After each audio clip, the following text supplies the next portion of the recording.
para trazer uma mensagem na sua ausência, né, que ele está ausente por uns dias. Nós estávamos naquela semana, na semana do Link Love, né, daquelas comemorações todas lá. E aí logo eu pensei já num tema assim, daqui mesmo ainda aqui na igreja, eu pensei, por que não trazer uma mensagem onde nós declaramos também o nosso amor a Deus? Né? E antes mesmo, ainda aqui, mesmo na igreja ainda, eu até comecei a pensar, eu vou procurar algum louvor, uma série de louvores, algum louvor, que fala, ou que diz, que eu amo a Deus, que eu amo o Senhor. Aí quando eu cheguei em casa, pensando eu aqui ainda na igreja, cheguei em casa, eu corri lá nessas playlists aí da internet, procurar um louvor que declarasse que eu amo a Deus. Procurei, para o meu espanto, só encontrei um. Só encontrei um louvor. De todas essas listas, só encontrei um louvor que declarava que eu amo a Deus, ou eu amo o Senhor. Aí eu pensei novamente, eu vou provocar o nosso pastor e o Marquinhos Grossi, porque eles têm um repertório muito grande de louvores. Eles têm uma lista enorme na mente deles de louvor, eu não tenho. Provoquei eles nesse sentido. Para o meu espanto, o mesmo louvor que eu encontrei na playlist na internet. Só um louvor. Falei, ixi, tá complicado. Falei, bom, já que nós não temos louvores que diz que eu amo a Deus, eu vou procurar então na Bíblia, na palavra de Deus, alguma coisa, algum texto que fale que eu amo a Deus. Ou então que o autor, o escritor, disse, eu amo a Deus. Fui aos Salmos. Só 2 salmos. Só 2 salmos eu encontrei. Um é o Salmo 18, 1, 2, mas está projetado aí. Foi um salmo que Davi escreveu quando ele foi poupado da morte por Saul. De Saul, né? Então Davi escreveu esse salmo aí. E o outro salmo que eu encontrei foi o Salmo 116, que será a nossa base da nossa reflexão nesta noite. Por que será que o ser humano não gosta de declarar que ama a Deus? Por que será? No final, eu vou passar para os irmãos o porquê, na minha opinião. Amém, irmãos? Então, agora vamos curvar nossa cabeça, fechar os nossos olhos, nos desarmar de todo preconceito e pedir que o Espírito Santo de Deus haja em nossas vidas e que a mensagem seja realmente vinda de Deus. Amém, irmãos? Senhor, nosso Deus, nosso Pai amantíssimo, nesse instante, Senhor, estamos diante de Ti, com os nossos corações abertos, Senhor, te pedindo que o Senhor nos use, Senhor. Não permitas jamais que eu fale, Senhor, mas sim que a Tua palavra venha de Ti, Senhor.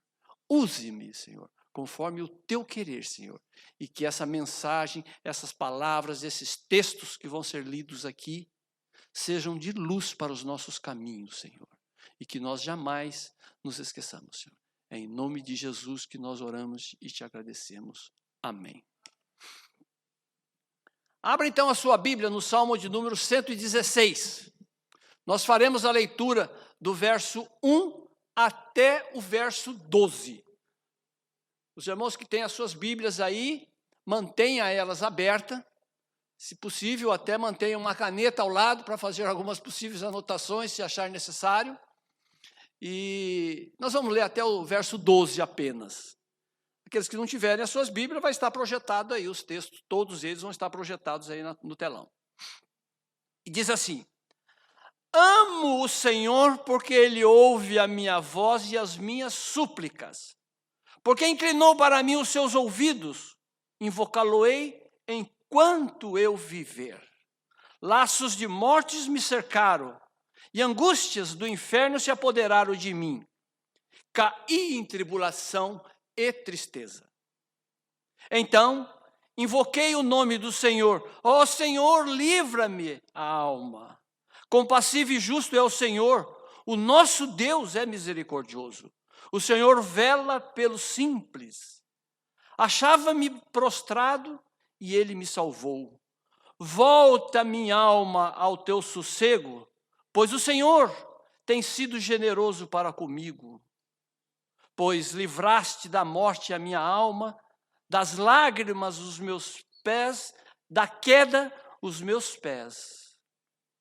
Andarei na presença do Senhor, na terra dos viventes. Eu cria, ainda que disse, estive sobremodo aflito. Eu disse na minha perturbação, todo homem é mentiroso. Que darei ao Senhor por todos os seus benefícios para comigo? Esse é o Salmo 116, que será a nossa base do nosso estudo. Sempre que eu vou fazer algum estudo, né, inclusive toda quinta-feira, tem um grupo que reúne lá na casa da Jaqueline, de estudo bíblico. Estamos lá no Evangelho de Lucas. O pastor reúne-se também com outro grupo. Sempre, então, que eu vou fazer algum estudo, alguma preparação de algum texto bíblico, primeira coisa que eu faço, eu isolo o texto do seu contexto e faço ali nele uma análise literal daquele texto. Me desarmo totalmente e faço ali uma análise fria daquele texto, como se fosse uma pessoa erudita qualquer. E eu fiz assim com esse Salmo 116, e cheguei à seguinte conclusão, verso 1 e 2. Fica muito claro ali, nesse verso 1 e 2, alguém declarando que ama um tal Senhor.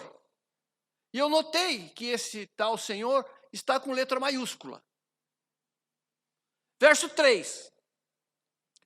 O autor aí se declara que estava em uma situação de muito risco. No verso 3. No verso 4 ao verso 8, dá-se a entender que este suplicador aqui desse salmo, ele já tinha recebido alguns benefícios desse tal Senhor. Ele já tinha recebido alguns benefícios desse tal Senhor. E se coloca até como imerecedor de benefícios. E se dirige a ele novamente, suplicando que ele beneficie ele. E ele tem até a certeza que esse tal Senhor o ouvirá. Ele tem essa certeza que esse Senhor ouvirá. No verso 9, o suplicador faz uma promessa a esse tal Senhor. Andarei na tua presença, Senhor, na terra dos viventes. E a partir do verso 10 até o verso 19, no final do capítulo, num ato de sinceridade, esse suplicador aqui, autor desse texto, ele se coloca também até como imerecedor do benefício que ele reivindica desse Senhor. E também se coloca como ele não tem como pagar se ele receber o benefício. A única coisa que ele promete é que ele vai dizer publicamente, em todos os lugares, que ele recebeu um benefício do Senhor. E o texto termina, né, se nós lemos todo ele, nós não sabemos se esse suplicador foi beneficiado ou não por esse senhor aí do texto aí.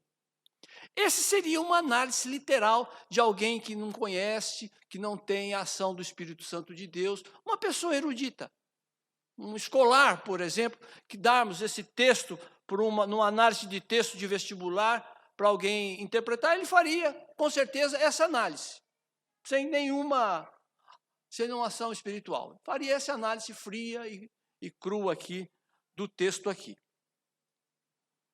Mas não é isso que nós vamos fazer, é claro. Como nós já pedimos a ação do Espírito Santo de Deus, né, nós vamos analisar ele com a luz do Espírito Santo de Deus, claro. Outra regra que eu sigo quando eu vou fazer um estudo bíblico, seja ele qual for, né, ou do nosso estudo semanal, ou trazer uma mensagem, eu sigo outras regras, que é a primeira, que está alicerçada em cima de 3 pilares. O primeiro pilar é pedir a ação do Espírito Santo de Deus. Se você for fazer um estudo bíblico, ou fazer uma leitura da palavra de Deus, e não pedir a ação do Espírito Santo de Deus, essa leitura sua será fria, ou rapidamente você irá se esquecer daquilo que você leu. Rapidamente você esquecerá daquilo que você leu. O segundo pilar, conhecer o contexto que envolve o texto que você está lendo. Conhecer esse contexto. Não fique de braços cruzados esperando que o Espírito Santo irá te revelar coisas. Não fique de braços cruzados. Vá ao contexto, mergulhe de cabeça no contexto, pesquise, pergunte, procure saber coisas a respeito desse texto que você está lendo. Que aí o Espírito Santo de Deus vai te revelando. Isto se chama responsabilidade humana. Deus exige de nós responsabilidade humana. O conhecer o contexto é responsabilidade humana. É nós que temos que pesquisar e procurar para conhecer o contexto que envolve o texto que nós estamos lendo. Sem isto, nada chance. Terceiro pilar, aplicação do texto. Ou seja, onde eu entro no texto? Onde eu entro no texto? Ou, que lições eu posso tirar de tudo isto que eu li? E se prepare. Se você seguiu à risca esses 3 pilares, se prepare que o Espírito Santo de Deus vai te revelar muitas coisas. Amém, irmãos? Dito tudo isso, e como já oramos pedindo a ação do Espírito Santo de Deus, vamos então conhecer o segundo pilar desse texto que nós acabamos de ler. Muitos teólogos respeitados, defendem, argumentam que este Salmo 116 foi escrito pelo rei Ezequias. O rei Ezequias. E as evidências, os irmãos vão ver no transcorrer da nossa fala, são muito fortes nesse sentido. E com base nisto, toda a nossa reflexão será nesse sentido, como se foi o rei Ezequias que escreveu esse texto. Se foi Ezequias ou se não foi, isso não é essencial para a nossa salvação ou perdermos a salvação, absolutamente. Não.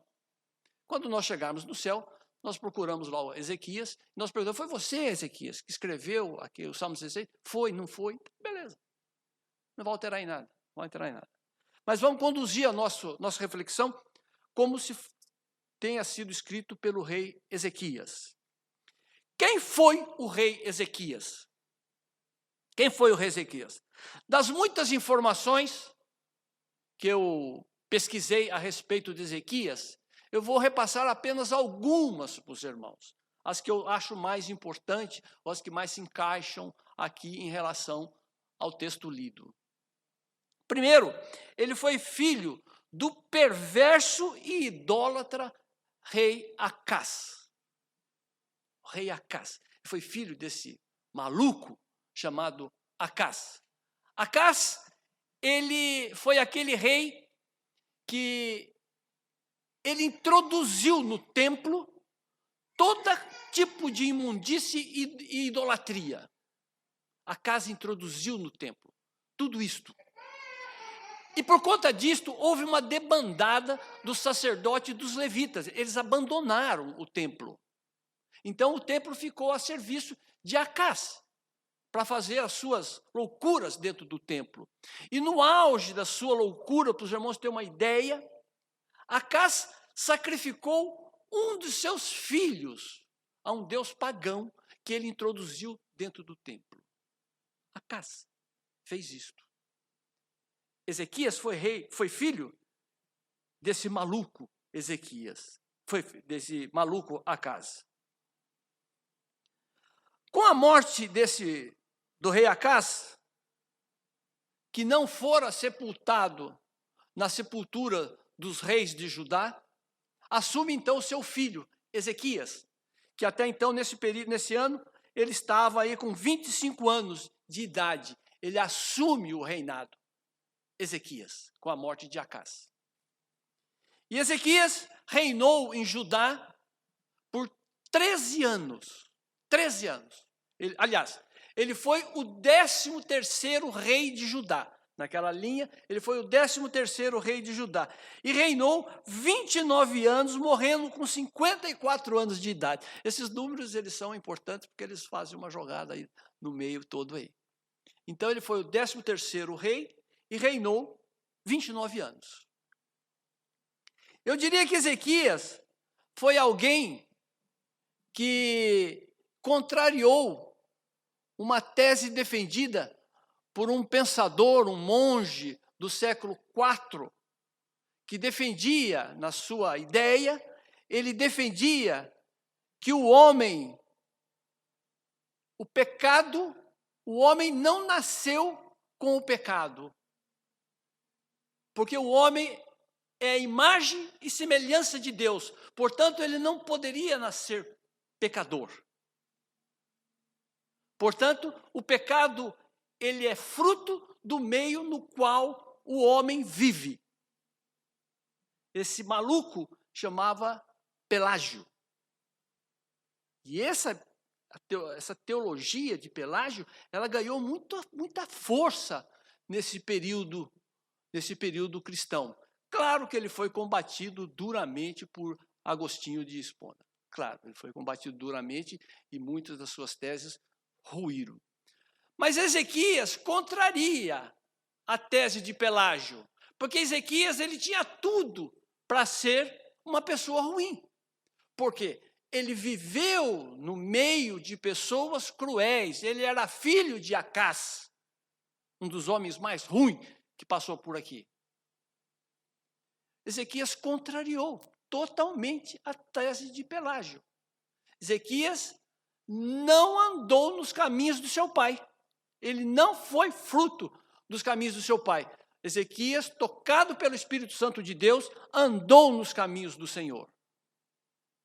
E um dos primeiros atos de Ezequias, quando ele assumiu o reinado, foi fazer uma limpeza no templo. Limpou o templo e tirou toda aquela imundície que seu pai tinha introduzido no templo. E fez retornar os sacerdotes e os levitas para dentro do templo. Ezequias também combateu duramente toda a idolatria enquanto ele viveu nas terras de Judá. Então Ezequias andou nos caminhos do Senhor. Diz a palavra de Deus em 2 Crônicas 31, 20,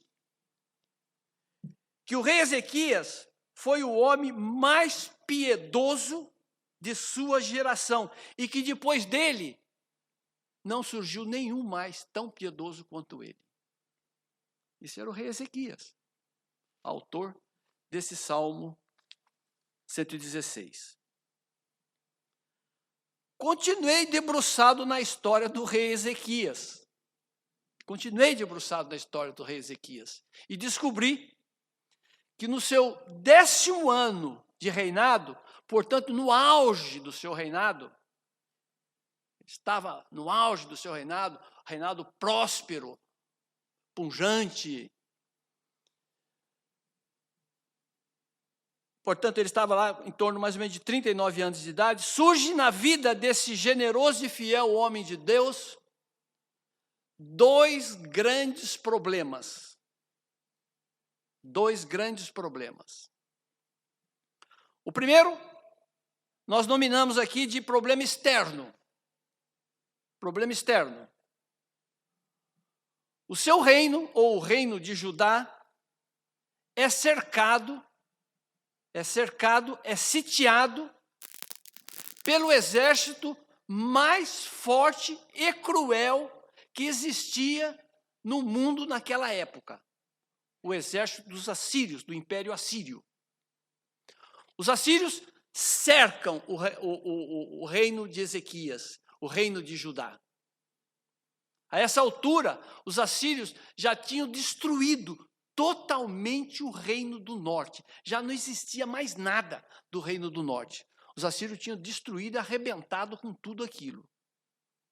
Se não bastasse este cerco, os generais dos assírios mandam um recado para Ezequias. Ninguém pode livrar você, Ezequias, de nós, os assírios. Ninguém, nem o seu Deus, pode te livrar das nossas mãos. Olha que situação do coitado do Ezequias. Ezequias, ele sabia que ele não tinha força bélica suficiente para combater os assírios. Ele sabia. A derrota era certa. Os assírios iam destruir o reinado de Judá. Se não bastasse, então, esse grande problema externo cercando o reino de Ezequias, surge um outro grande problema na vida de Ezequias, que nós chamamos de problema interno. Chama de problema de interno. Ezequias adoece gravemente. Uma doença que iria levá-lo à morte. Todos os seus recursos, todos os seus meios, toda a medicina da época, não estavam dando conta para curar Ezequias. Ele ia morrer. Ele ia morrer. Ezequias ia morrer ou pelas mãos dos assírios ou pela doença grave que ele tinha. Era uma doença no abdômen. Não se sabe o que é, uma doença no abdômen. Diante desse quadro caótico e desesperador na vida de Ezequias, seus assessores, de repente, num dia, chegam para ele na cama, já prostrado na cama, seus assessores chegam para ele e dizem assim: Majestade, o profeta Isaías está no palácio e quer falar contigo.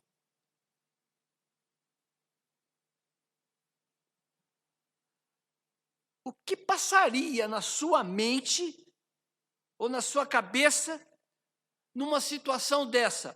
Você cercado por todos os lados pelo inimigo, você doente num estado terminal, e um homem de Deus respeitado, que era o caso do profeta Isaías, chega e fala: quero falar contigo. Bate na sua porta, eu quero falar com o doente. O que passaria na sua mente? Rapidamente, o profeta Isaías é levado até os aposentos do rei. Claro, eu imagino o semblante de Ezequias quando os assessores disseram para ele que aquele profeta, aquele homem de Deus estava lá querendo falar com ele. Eu imagino o semblante dele, a alegria que ele deve ter sentido quando ele soube da presença desse homem de Deus. Traga o homem de Deus aqui, rápido, rápido, traga rápido. E Isaías foi. Isaías 38:1. E o profeta Isaías lhe diz: põe todos os teus assuntos em ordem, prepara-te para morrer. O Senhor manda dizer-te que não recuperarás a saúde. Você vai morrer, Ezequias. E a narrativa bíblica nos diz que, dito isto, Isaías vazou, saiu rapidinho do palácio, ou do quarto do rei Ezequias, e não era para menos. Com uma notícia desta, ele não ia ficar fazendo cera ali, tentando consolar o Ezequias.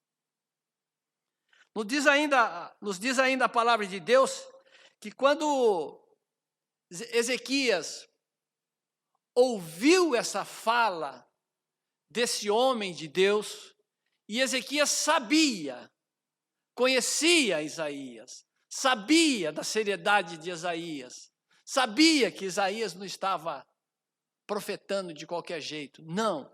Ele sabia que aquilo vinha do Senhor. Ele sabia. A palavra de Deus nos diz que quando Isaías saiu, Ezequias então virou em seu leito de dor e orou ao Senhor. Isaías 38:3.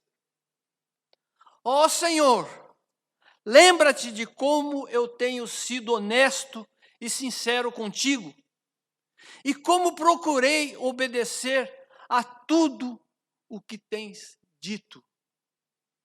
E começou a chorar intensamente.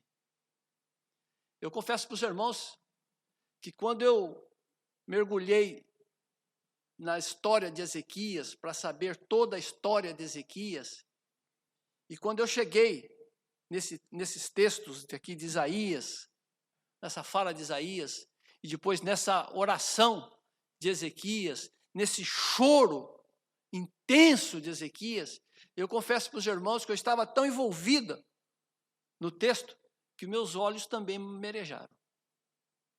Encheu de água, de lágrimas nos meus olhos, de ver o sofrimento daquele homem. Oração, Ezequias fez uma oração curta, objetiva, sincera e não repetitiva. Então, essa oração de Ezequias nos ensina que não são as longas orações que Deus ouve. Deus ouve orações curtas, objetivas, sinceras e não repetitivas. E o texto continua e nos diz que o profeta Isaías ainda não tinha nem saído do palácio. Estava dentro do palácio ainda. Ele recebe uma outra mensagem do Senhor. Verso 4 e 6 de Isaías 38. Que diz assim: volte a Ezequias e diga-lhe, assim diz o Senhor, o Deus do seu antepassado Davi. Ouvi sua oração e vi as suas lágrimas. Acrescentarei 15 anos na sua vida e livrarei você e esta cidade do rei da Síria. Sim, eu defenderei esta cidade. Que coisa fantástica, né? E o contexto, né? Os irmãos vão ler o contexto depois, todo ele, nos mostra que tudo isso realmente aconteceu. Deus prolongou a vida de Ezequias por mais alguns anos, mais 15 anos, e Deus, de uma forma fantástica, eu não vou revelar para os irmãos como. Os irmãos que mergulhem no texto como eu mergulhei, para descobrir como foi que Deus venceu aquele poderosíssimo exército dos assírios. Como foi que Deus venceu o poderosíssimo exército dos assírios? Foi uma coisa fantástica. Leiam. Coisa de Deus não se explica. Dizem os grandes pesquisadores da palavra de Deus que o rei Ezequias, após ser curado e ser livrado dos assírios, então ele compôs esse Salmo 116. Ele escreveu esse Salmo 116 e foi ao templo e recitava esse salmo lá no templo, diante de toda a congregação.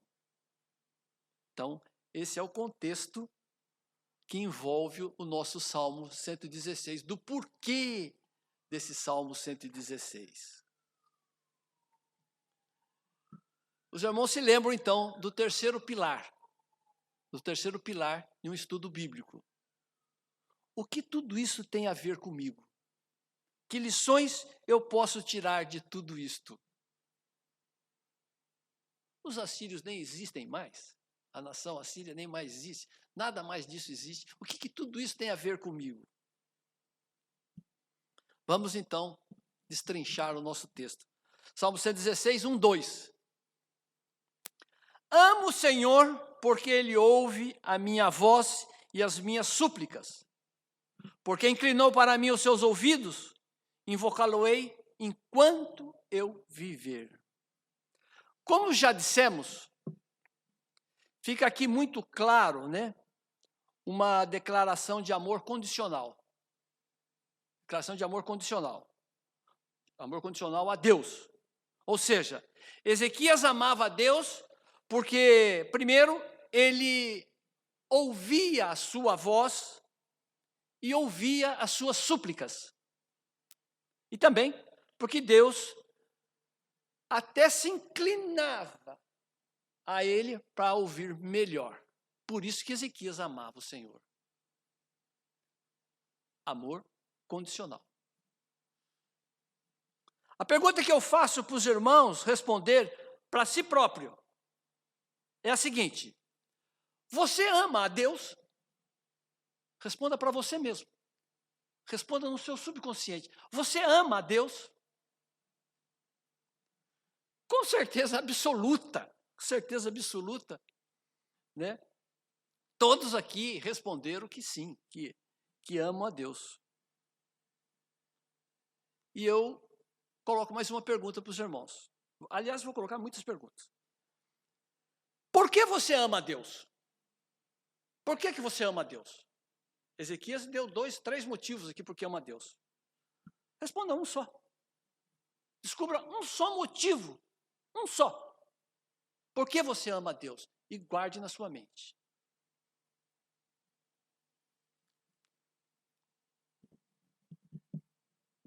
Com certeza absoluta, o seu amor, o porquê você ama a Deus, ou o seu amor a Deus, também é condicional. Você ama a Deus porque Deus fez algo por você. Então, isso é amor condicional. Para nos acalmar e não ficar um clima meio esquisito, amor condicional, tal, vamos ver o que nos fala, o que nos orienta o apóstolo João a esse respeito do amor nosso condicional por Deus. 1 João 4,19. Diz assim: nós o amamos porque ele nos amou primeiro. Por isso que nós amamos a Deus, porque ele nos amou primeiro. Amor condicional. Sim, o nosso amor por Deus, ele é condicional. O meu, o seu, o nosso. O amor do ser humano por Deus, ele é condicional. Ele queira ou não, ele é condicional. Amor incondicional só vem de Deus. Só Deus ama incondicionalmente, sem condições. A minha pergunta é: você já pensou no porquê Deus te ama? Você acredita que Deus te ama? Todos nós acreditamos que Deus nos ama. Por que será que Deus te ama? Complicado de respondermos essa pergunta. Muito complicado. Já que o nosso amor a Deus, ele é condicional, A outra pergunta que eu faço para os irmãos é a intensidade do seu, qual é a intensidade do seu amor por Deus? Eu vou te dar 3 opções, escolha uma delas. Escolha uma delas. Qual é a intensidade do seu amor por Deus? Escolha uma opção. Você ama a Deus com muita intensidade? Sim ou não? Responda na sua consciência. Não. Ou você ama a Deus com uma intensidade leve. Ou você ama pouco a Deus. Você tem essas 3 opções. Muita intensidade, leve intensidade ou pouca intensidade. Qual é a intensidade do seu amor por Deus? Responda para você mesmo. Para complicar um pouco a situação, eu vou relembrar os irmãos de 3 máximas que existem a respeito do amor. Existem 3 máximas a respeito do amor. Os irmãos já responderam a intensidade que amam a Deus. A primeira máxima diz assim: quem ama, declara amor à pessoa amada. Quem ama, declara amor à pessoa amada.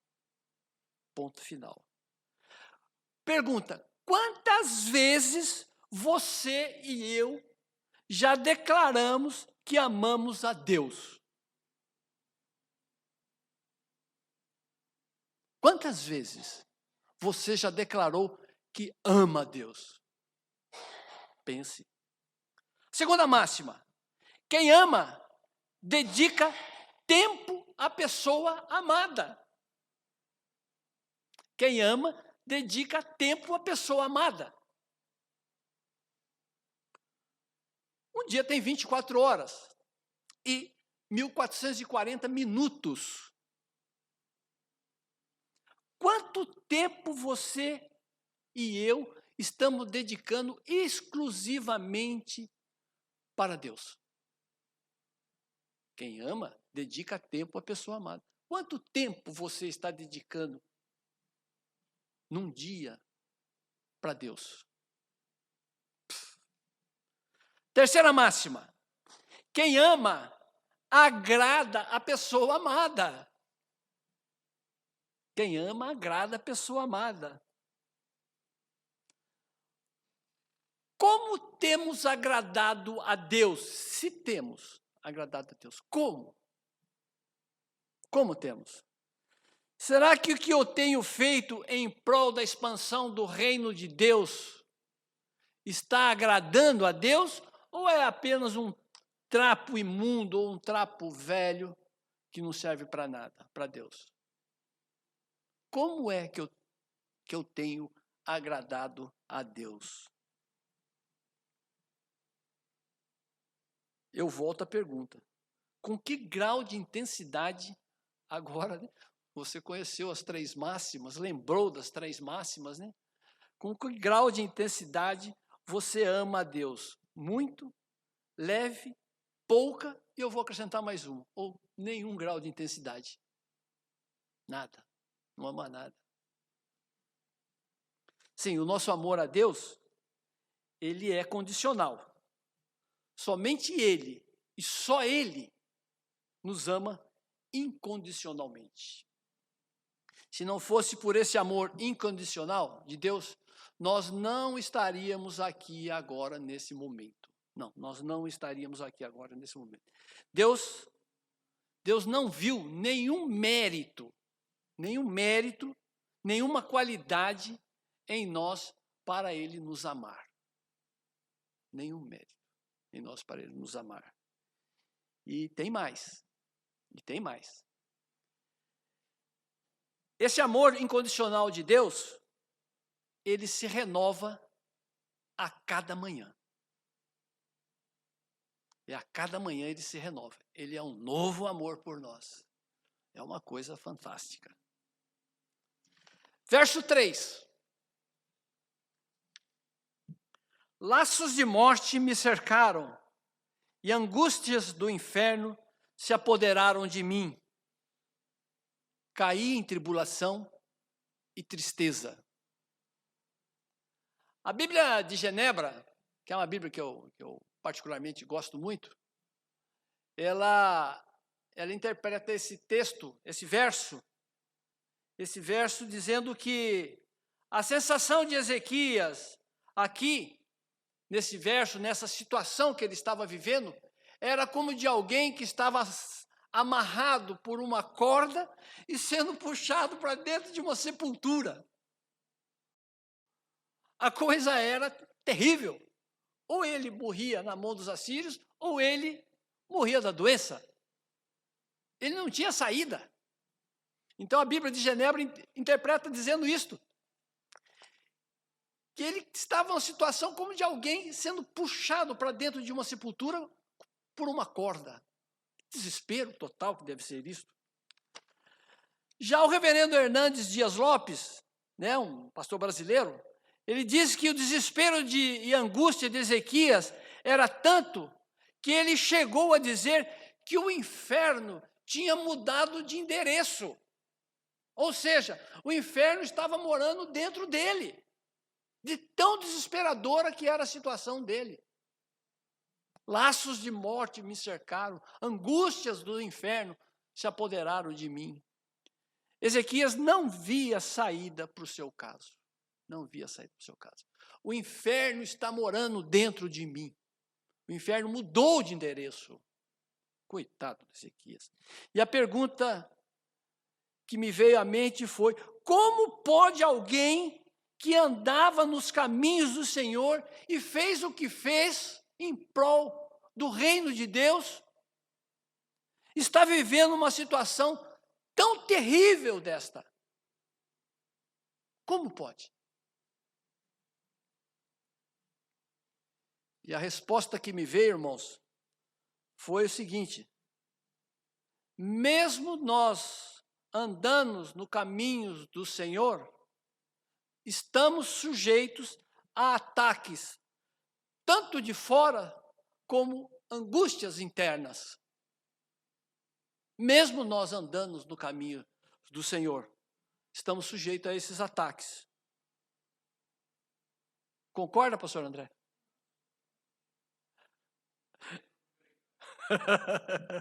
Infelizmente, pastor André, muitos crentes não resistem a esses ataques externos e essas angústias internas que muitas vezes nos afligem. Muitos crentes não resistem. Muitos crentes não resistem. E desistem da caminhada rumo à salvação. Muitos desistem da caminhada rumo à salvação, achando que Deus o abandonou. Alguns procuram atalhos. Alguns procuram atalhos na caminhada rumo à salvação. Atalhos esses que muitas vezes o levam para um precipício, que é a morte. Desvio total dos caminhos do Senhor. Outros procuram refúgio nas drogas e no álcool. Não suportam os ataques externos, o ataque interno, as angústias internas que ele está vivendo. Procuram refúgio nas drogas ou no álcool. Outros até acham que o suicídio é uma solução. Acham uma solução para a sua saída, o suicídio. Não suportam os ataques externos e internos. O que fazer quando angústias internas ou ataques de fora nos ameaçam a destruir? O que devemos fazer? A dica, o próprio Ezequias nos deu no verso 4, no seu texto. Então clamei pelo nome do Senhor. Ó Senhor, livra-me. Ó Senhor, livra-me desses ataques. Em algum momento de nossas vidas, Deus permite que nós desçamos até o fundo do poço. Deus permite até o fundo do poço, para que só aí nós possamos conhecer o Deus que nós servimos. Alguém que conheceu o fundo do poço, nos deixou um fantástico testemunho a respeito de quando ele estava no fundo do poço. Jó 42:5. Eu te conhecia só de ouvir, mas agora os meus olhos te veem. Jó 42:5. Eu te conhecia só de ouvir, mas agora os meus olhos te veem. Sim, Deus às vezes permite que nós cheguemos até o fundo do poço, porque lá as nossas lágrimas vão lavar os nossos olhos e nós vamos poder enxergar melhor a Deus. A palavra de Deus, ela não nos garante, em nenhum momento, uma caminhada calma, serena e tranquila e próspera. Não. Deus em nenhum momento prometeu isso para nós. A única promessa de Deus em relação à nossa caminhada é uma chegada certa na salvação. Essa é a promessa de Deus. Aflições, sim, podemos ter. Aflições, tereis, mas tende de bom ânimo, eu venci o mal. Verso 6. O Senhor vela pelo simples, achava-me prostrado e Ele me salvou. Quantas vezes atribuímos a nós mesmos as nossas vitórias? Quantas vezes? Quantas vezes? Sim, nós temos responsabilidades nas nossas vitórias. Ninguém vai vencer na vida de braço cruzado. Você tem que ir a campo. Você tem que trabalhar. Mas é Deus que nos dá essa capacidade. É Deus que nos dá essa capacidade. Ezequias não atribuiu para si os seus livramentos. Não. Estava eu prostrado e Ele me salvou. Deus salvou Ezequias. Ele atribui para Deus as suas vitórias. Verso número 7. A partir daqui, Ezequias ele muda um pouco o tom da conversa. Ele muda o foco da conversa. Volta minha alma ao teu sossego, pois o Senhor tem sido generoso para comigo. A sensação que eu tive aqui, quando eu li, é que Ezequias estava conversando com si próprio. Ou seja, como alguém que está diante de um espelho, olha ali a sua imagem refletida e começa a conversar com ele próprio. Eu já fiz muitas vezes isso. Quem nunca fez? Quem nunca fez isso? Mas eu dou um alerta para os irmãos. Não faça como esses crentes narcisistas aí, que existem por aí, que olha a sua imagem refletida no espelho e canta aquele velho hino. Quão grande és tu, quão grande és tu. Cuidado. Não cante esse hino dessa forma. Não veja a sua imagem, não ache que você foi o grande vencedor. Não, não. Ezequias, em seu momento de amargura, ele faz uma retrospectiva de tudo, de toda a sua vida. Ele já tinha 10 anos de reinado quando surgiu esse problema. Por isso que eu falei para os irmãos que as datas eram importantes. Ele tinha 10 anos de reinado. Reinado extremamente próspero, êxito total, grandes conquistas. Ele, nesse momento de amargura, ele olha para si e faz uma retrospectiva em sua vida de tudo aquilo que o Senhor tinha feito em sua vida. Volta, minha alma, ao teu sossego, pois o Senhor tem sido generoso comigo. Que coisa mais linda! Ele enxergou tudo aquilo que Deus já tinha feito na vida dele. Quantas vezes eu e você olhamos para dentro de nós mesmos e não contamos as bênçãos que Deus já derramou em nossas vidas?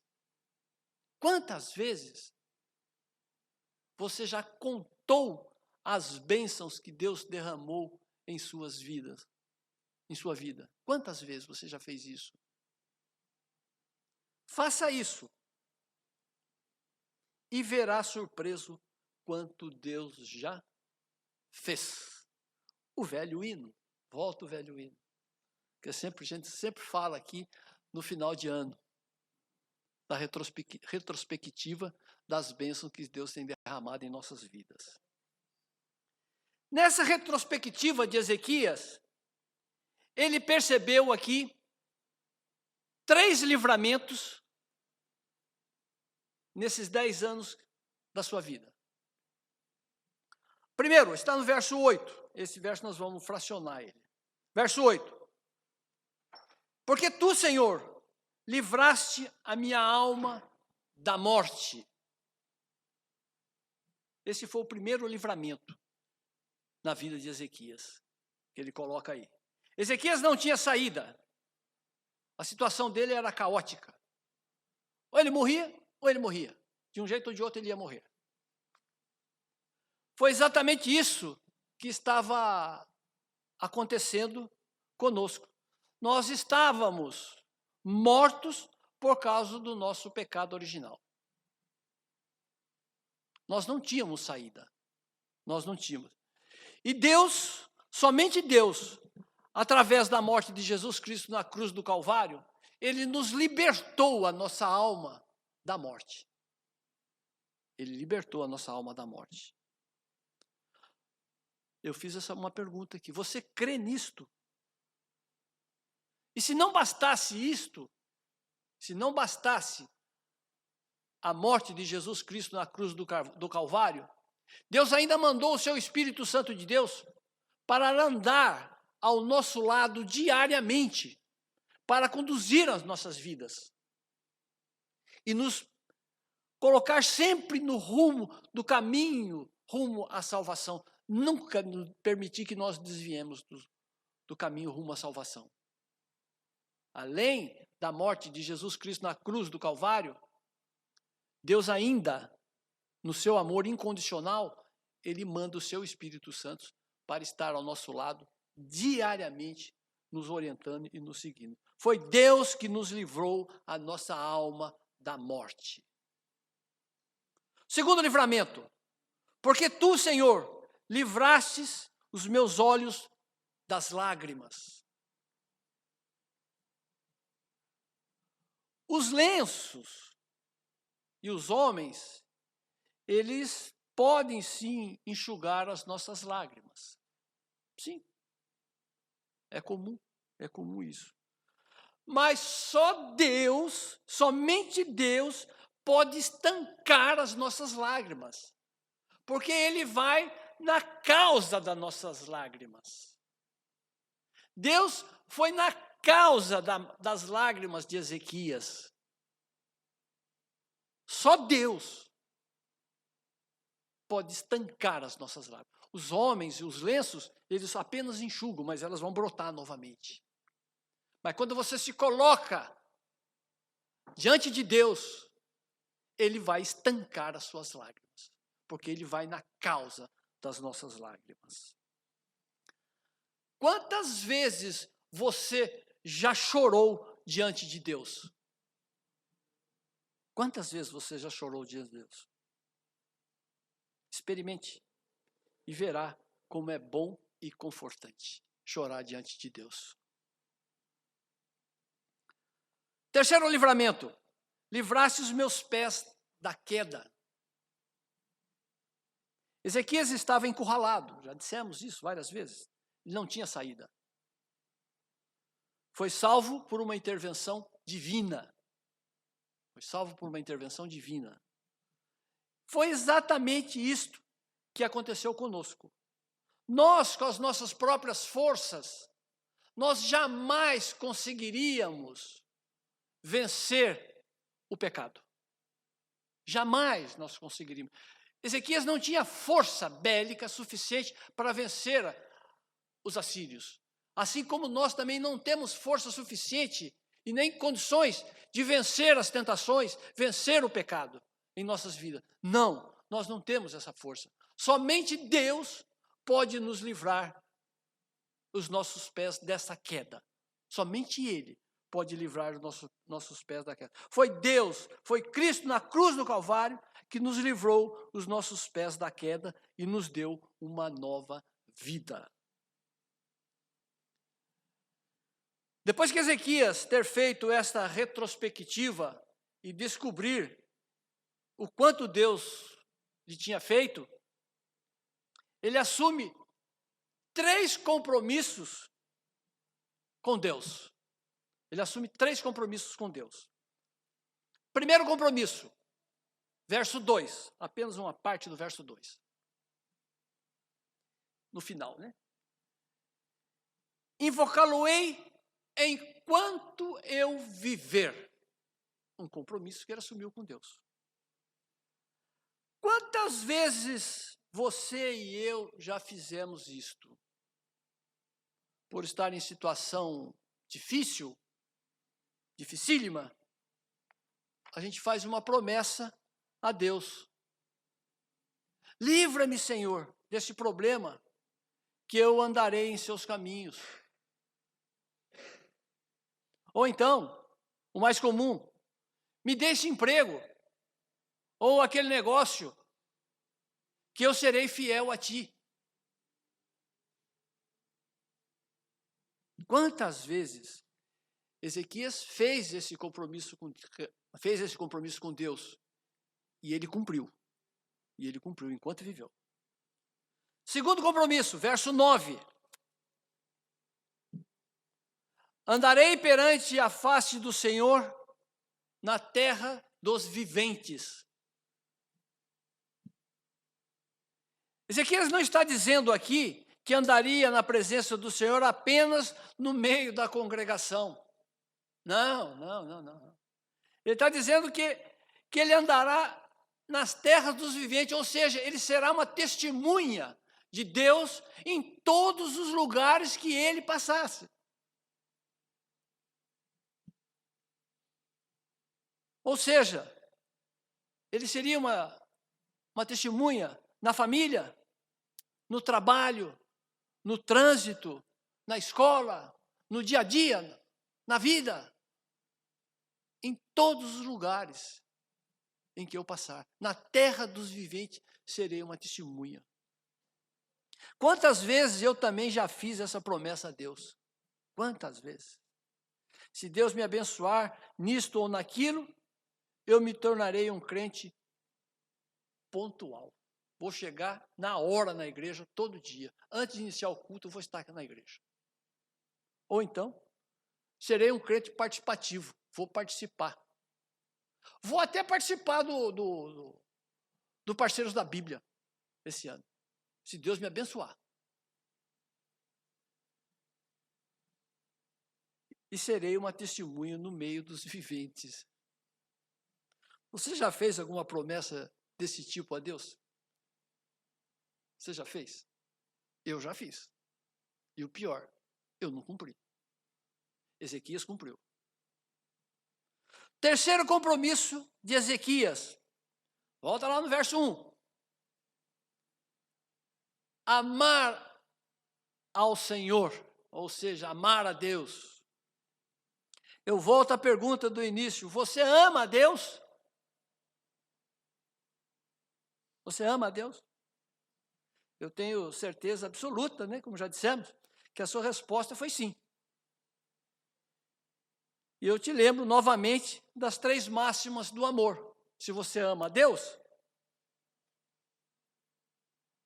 você declara isto. Quem ama, declara que ama. Quem ama, dedica tempo à pessoa amada. E quem ama, agrada a pessoa amada. Você ama a Deus? Ezequias honrou todos esses compromissos que ele fez ao Senhor. Todos esses compromissos. Eu concluo aqui, meus irmãos, minha fala, dizendo que o motivo pelo qual nós quase não temos hinos, louvores, que declarem que nós amamos a Deus. Sim, nós temos muitos que falam do amor de Deus por nós. Muitos.